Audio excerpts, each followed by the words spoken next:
Assalamualaikum warahmatullahi wabarakatuh. Alhamdulillah wassalatu wassalamu ala Rasulillah wa ala alihi wa ashabihi wa mawala amma ba'd. Kita lanjutkan bab pertama dari kitab Al-Yaqutun Nafis, yaitu Toharoh. Baik. At-toharatu toharoh. At-toharatu toharoh lughatan itu fil lughah, ini secara bahasa. Jadi dibaca fathah tanwin itu karena dia membuang huruf jar, misalnya naz'ul khafid, membuang huruf jar. Nah, huruf jarnya dibuang terus jadi fathah. Ya, lughatan ai fil lughah. Secara bahasa itu adalah an-nadhafatu. Itu adalah suci, hal mensucikan. Wal khulusu minal adnas, dan terbebas dari kotoran. Di hal suci dan hal terbebas dari kotoran. Hisyatan, baik dia terindra, kanat adalah dia adalah adnasnya itu terindra, kal anjas, seperti najis gitu ya. Misalnya kayak kencing, kotoran dan terindra. Au ma'nawiyatan, atau dia itu tidak terindra, seperti kal uyub, seperti aib kan tidak terindra. Itu biasanya ya kotoran hati itu ya tidak terindra. Nah, itu makna toharoh secara bahasa adalah an-nadhafatu wal khulusu minal adnas hisyatan kanat kal anjasi au ma'nawiyatan kal uyub. Nah, kemudian wa syar'an, dan makna syariatnya di fi syar'i itu sebenarnya banyak ta'rif syar'inya. Misalnya An-Nawawi memberi ta'rif syar'i, itu misalnya ta'rif syar'inya An-Nawawi itu adalah ya sebentar nih ya, menghilangkan penghalang, menghilangkan penghalang yang disebabkan oleh hadas ya. Nah, itu salah satu ta'rifnya. Tapi ta'rif yang di sini itu yang dikemukakan oleh oleh pengarang kitab Al-Yaqutun Nafis itu adalah ta'rif yang dikemukakan oleh Ibnu Hajar. Menakrifkan begini: fi'lu ma tatawaqqafu, mengerjakan apa yang bergantung ali atasnya, ibahatun, satu kemubahan. Misalnya begini, kemubahan sholat itu bergantung dari wudhu, gitu kan ya. Nah, maka wudhu itu nanti adalah menjadi penyebab sholat itu boleh dikerjakan. Kalau dia tidak wudhu berarti tidak boleh. Nah, makanya ini arti dari fi'luma, mengerjakan apa yang tatawaqqafu, bergantung alai atasnya, ibahatun, satu kemubahan. Misalnya tadi ya, kalau dalam madzhab Syafi'i yang lain contohnya adalah memegang mushaf untuk mengaji Quran itu tidak boleh kecuali kalau dia berwudu, gitu kan, untuk menghilangkan hadas kecil. Kalau hadas besarnya nanti mandi. Nah, itu kan mengerjakan apa yang bergantung padanya satu kemubahan. Nah, walau min ba'dil wujuhi, meskipun adalah perbuatan tadi itu melihatnya dari sebagian sisi saja. Artinya dia tidak bisa mengerjakan banyak hal. Misalnya tayamum itu adalah bisa menyebabkan kemubahan satu hal, misalnya sholat ya, tapi hanya satu sisi saja. Misalnya tayamum itu hanya bisa mengerjakan untuk satu sholat wajib gitu ya. Misalnya orang tayamum sholat maghrib terus nanti isya, itu ya tayamum kembali. Maka tayamum itu adalah toharoh tapi dari satu sisi saja. Dia tidak general, tidak umum. Au thawabun mujarrad, tapi bisa juga toharoh itu hanya semata-mata mencari pahala. Au thawabun mujarrad. Misalnya orang sudah punya wudu, kemudian memperbaharui wudu, itu kan toharoh juga. Dia juga tidak menghilangkan penghalang itu enggak juga, wong dia masih punya wudhu kan. Nah, tapi apa? Thawabun mujarrad. Nah, semata-mata untuk mencari pahala, itu contohnya adalah memperbaharui wudhu. Nah, itu makna toharoh secara lughatan, secara syar'an. Ya, definisi yang lain yang dikemukakan oleh fuqaha lain selain ini, yaitu ada juga, tadi sudah kita sampaikan ya, yaitu menghilangkan penghalang yang disebabkan oleh hadas itu ya, itu juga ada definisi yang seperti itu. Tapi yang dipilih oleh penyusun kitab ini itu adalah ini tadi, yaitu definisi dari Ibnu Hajar gitu ya. Nah, baik. Kemudian di dalam fikih Syafi'i itu ada wasail toharoh, ada makosid. Nah, apa itu wasail dan makosidnya ini ya? Ini penting sekali nanti kalau kita mau menelaah kitab-kitab yang tebal, itu langsung tiba-tiba ada kata-kata wasilah toharoh, makosid toharoh. Nah, ini kita sudah tahu duluan di sini. Wasailut toharoh, sarana toharoh, wa makosidwa, dan makosid toharoh apa itu nanti diterangkan di bawahnya ya. Lit toharoti arba'u wasaila.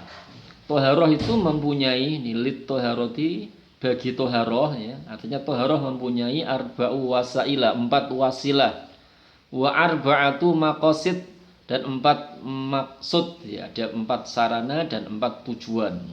Nah, sarananya apa saja? Fal wasail, maka sarananya ia adalah alma, 1 air, wa turab, 2 debu, wa dabih, dan sesuatu untuk menyamak. Untuk menyamak itu misalnya daun bidara itu adabi ya, bisa digunakan untuk menyamak. Nanti ada syaratnya seperti apa. Wahal jarul istinja, dan batu untuk beristinja. Nah, itu wasail, sarananya itu ya. Nah, kemudian dibahas sarana air ini ya.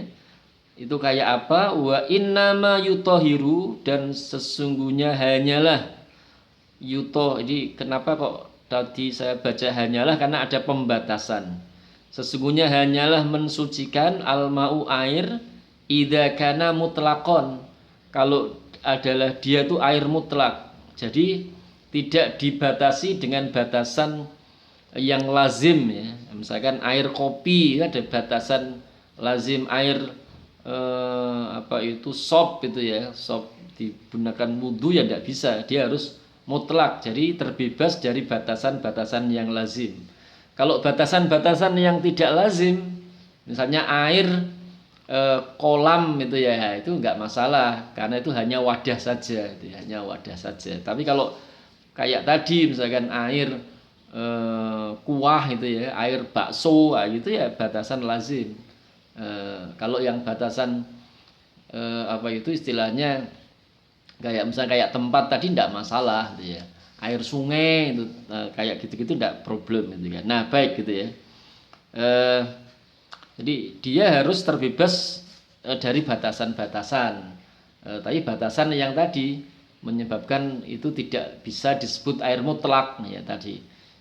Kuah bakso itu tidak bisa. Tapi kalau hanya air sumur tidak masalah gitu ya. Nah, baik. Nah, itu tapi kayak apa air mutlak itu nanti ada penjelasan lebih rinci. Tapi ini hanya menjelaskan arti mutlak. Mutlak itu lawan dari muqayyad. Jadi kalau mutlak itu tanpa ada batasannya. Kalau muqayyad dibatasi ya, dibatasi. Tadi ada batasan-batasan tadi. Tapi kalau hanya batasan tempat saja tidak masalah. Air kamar mandi, ya, air sungai itu tidak masalah. Waktu robu, kemudian debu itu mensucikan itu yang kayak apa? Idza kana kholison. Kalau dia tuh kholison tuh ya tidak kecampur bedak ya, dia murni. Kalau campur bedak, campur hungkue, tahu hungkue sehingga hungkunya banyak ya itu tidak bisa. Ghairu musta'mal, dan tidak digunakan. Jadi kalau sesudah digunakan itu ya nanti tidak bisa debunya untuk dijadikan sebagai sarana, sebagai wasail. Wadabih, dan adabih itu tadi sesuatu yang digunakan untuk menyama, idza kana hirifan, kalau dia itu hirif. Hirif itu kalau dalam bahasa Jawa itu mungkin nedas ya, nedas. Dia itu nedas. Eh, Lawannya misalnya licin. Licin ya tidak bisa digunakan untuk menyama. Licin. Tapi kalau nedas itu ya syaratnya harus nedas, khirifan. Misalnya kayak daun godong jati itu ya. Nah, itu bisa menghilangkan apa itu sesuatu yang menempel pada kulit dan apa bau basin, tahu ya, bau basinnya itu hilang. Nah, itu apa namanya, dia khirif ya. Nah, makanya sifatnya adalah yanzi'u, yang bisa mencabut ya, fadolatil jildi. Jadi benda-benda dari hewan yang disembelih yang menempel pada kulit. Nah, kulitnya kan setelah apa itu ditempelin, apa itu istilahnya ya, mungkin kayak gajih itu namanya fadolat. Secara harfiah itu sisa-sisa. Secara harfiah arti fadolat itu sisa-sisa. Jadi dia bisa menghilangkan apa tambahan-tambahan ya, yang tidak termasuk kulit ya, tapi nempel di kulit, itu fadolat. Kalau al jildi artinya kulit. Kalau fadolat itu kan apa secara harfiah itu apa ya, kelebihan. Jadi yang dimaksud adalah menghilangkan apa itu ya, benda-benda yang menempel pada kulit tapi tidak kulit. Nah, itu syarat sesuatu untuk menyamak itu bisa menghilangkan itu. Wa'ufuna tahu, dan bisa menghilangkan bau basinnya, bau ndak enaknya itu juga bisa hilang. Nah, kal korodi ya, seperti jenis daun korod itu ya. Daun bidara mungkin ini. Intinya yang kasar tuh, yang nedas itu ya bahasa Jawanya. Juga di sini wadar kitoir, dan kotoran burung gitu.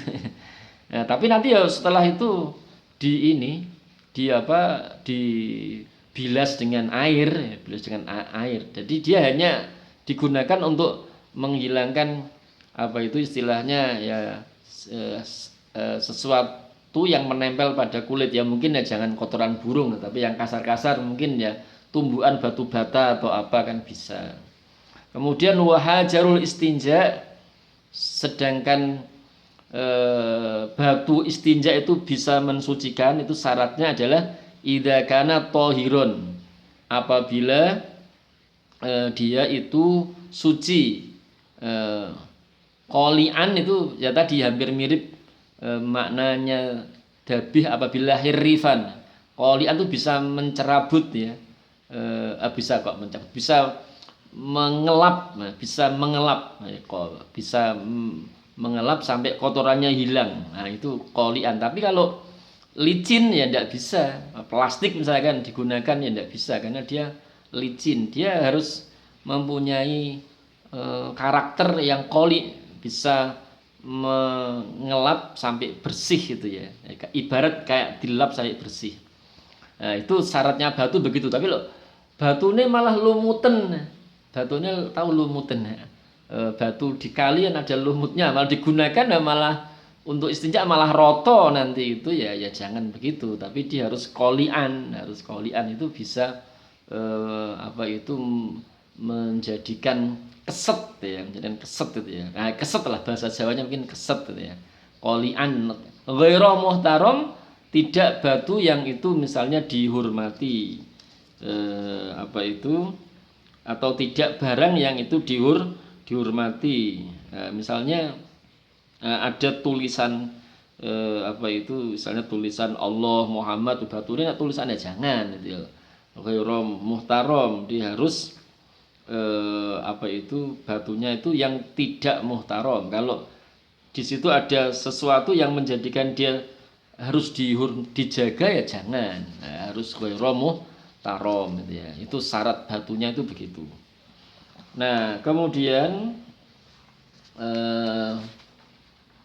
kenapa kan dia kan nanti digunakan untuk membersihkan kotoran ya. Kalau dia ada kemuliaannya ya jangan ya.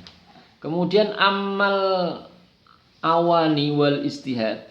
Adapun nanti pembahasan awani wal istihad. Di awani itu wadah, itu juga dibahas dalam toharoh. Istihad, istihad itu begini. Itu nanti misalnya orang itu punya baju, sorry, istilah itu begini ya. Ada dua ember misalnya, ember air. Nah, kemudian kita ragu-ragu, ini ember yang airnya itu kena najis tuh yang mana ya? Nah, kemudian orang istilahnya meneliti dua ember itu, mana ini yang air yang suci dan mensucikan, itu namanya istihad. Nah, itu dibahas dalam toharo, apakah itu termasuk wasilah, apakah itu termasuk makosid? Tidak, gitu ya. Dia tidak termasuk awani ya, itu tidak termasuk makosid dan tidak termasuk wasilah. Al istihad ya, alladzi yang adalah dia badlul mazhud, mengerahkan segala kemampuan, fi tahsilil maksud ya, untuk menghasilkan sesuatu yang dituju, itu bukan wasilah, tapi dia adalah famin wasailil wasail, sarananya sarana, jadi bukan sarana itu sendiri tapi sarananya sarana. Wal maqasid, sedangkan maksud di tauhara kan punya 4 wasail, punya maksud. Nah, maksud itu apa saja? Ia adalah al-wudu, 1, wul-wuslu itu mandi ya, wa tayamum dan tayamum, wa izalatun najasah dan menghilangkan najis. Baik, itu sampai di sini dulu ya, pendek saja itu ya. Di thaharah itu punya 4 wasail, punya 4 maqasid. Baik, saya rasa itu kita akhiri. Assalamualaikum warahmatullahi wabarakatuh.